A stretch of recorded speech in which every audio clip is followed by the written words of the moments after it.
Ok, hemos hablado de textos funcionales, ya dijimos que sirven o son estos documentos que sirven para algo específico y cosas importantes o incluso son documentos importantes. Nos sirven para situaciones prácticas, para distintos momentos y el uso diario en nuestra vida.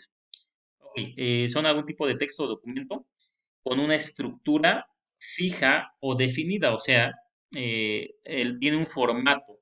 No es de que uno ordene la información como uno guste, sino hay un orden y una estructura fija. Y hay unos que incluso se pueden comprar en la papelería, como la solicitud de empleo. Este tipo de documentos se pueden comprar en la papelería y solamente es cuestión de rellenar, pero pues hay que rellenarlo de forma. Ok. Ya habíamos platicado sobre los textos funcionales escolares, ya habíamos visto el mapa mental, mapa conceptual, cuadro sinóptico y que nos sirven para ordenar las ideas de una forma más gráfica, de tal forma que al ver nuestros apuntes en un y relacionarlo y no tengamos que leer todos nuestros apuntes o todo el libro, sino está la información ordenada de una forma gráfica, una forma sencilla. Entonces, los textos funcionales escolares, que ya son los que platicamos y vimos, sirven esto, organizamos la información de forma visual o gráfica. Ahora sí, empezamos a hablar de los textos funcionales laborales que se usan en el contexto laboral, de pedir empleo, estar en una empresa o algo.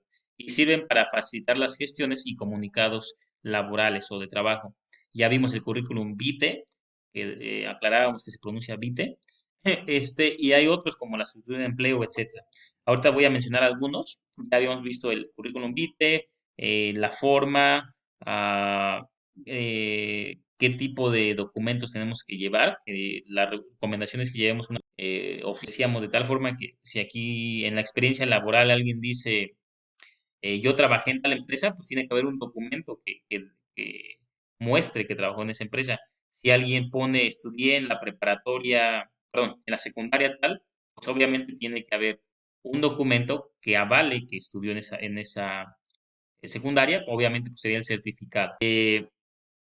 El currículum vitae, en el currículum vitae tenemos que poner los datos de forma objetiva y ser muy claros. Es un documento formal, un documento donde tenemos que tener cierta seriedad. No es un documento donde podamos poner distinto tipo de colores o incluso frases o palabras que no concuerdan, sino tiene que ser muy formal el currículum vitae. Dentro de los textos funcionales laborales, o sea, para dentro del trabajo, el empleo, también hay otros que serían los administrativos. Estos papeles prácticamente ustedes conforme vayan pasando y creciendo y yendo a distintas instituciones, les va a tocar ver este tipo de textos funcionales legales, laborales o administrativos. En estos textos funcionales siempre es muy importantes los datos, los lugares y las fechas donde se elaboran, donde se desarrollan, la objetividad, es decir, que sea información correcta, que sea información verificable, no sean inventos o lo que uno piensa, sino es real. También tiene que tener estos documentos lenguaje formal, un lenguaje serio, un lenguaje correcto, la ortografía también es importante y hay una estructura fija donde rollo, primero un inicio o un encabezado, después se presenta, después se pone lo más importante y al final pues hay un cierre o un último dato. Y muchos de esos documentos, ya les mencionaba, pueden buscarlos en internet e imprimirlos o pueden con documentos fijos y estructuras rígidas. Muy bien, una. Ok, voy a mencionar algunos, así brevemente. Está la Carta Poder. La Carta Poder es un documento que nos sirve en momentos muy particulares, especialmente en esas situaciones en las que resulta imposible que una persona realice de forma presencial un trámite. Es decir, cuando alguien no puede ir a hacer un trámite, es necesario que alguien más vaya en su lugar, pero para eso necesita un documento que se llama Carta Poder, donde se especifica que esta persona no la titular, sino la otra, puede hacer o realizar o tomar las decisiones en lugar del titular, en lugar de la persona interesada. Para esto, pues es importante que lleve una copia de la credencial o para que verificar que sea cierto y que no sea alguna trampa. Un ejemplo, si alguien quisiera cancelar un servicio, un ejemplo, su servicio de teléfono, eh, las empresas dicen para cancelarlo solamente lo puede cancelar el dueño, ¿no? El dueño, el que contrató, que es Juan Pérez, un ejemplo.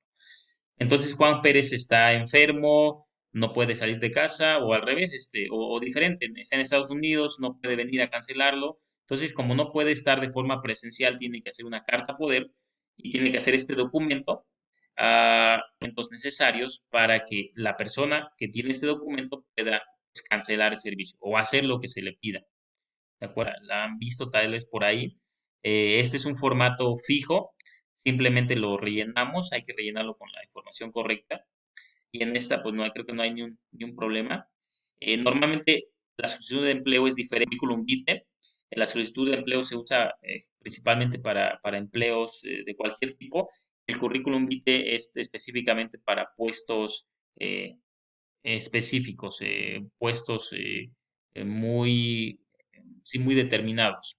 Ok, también tenemos la convocatoria, que es otro tipo de texto funcional, que como vemos es un texto donde, a pesar de que eh, es abierto para todos, tiene que tener cierta formalidad, la información tiene que estar correcta, las fechas, para quién aplica, quiénes se pueden inscribirse, qué reglas tienen que seguir, y al principio también tenemos pues lo que son este, distintos logotipos de las instituciones o dependencias o empresas o lo que sea, escuela.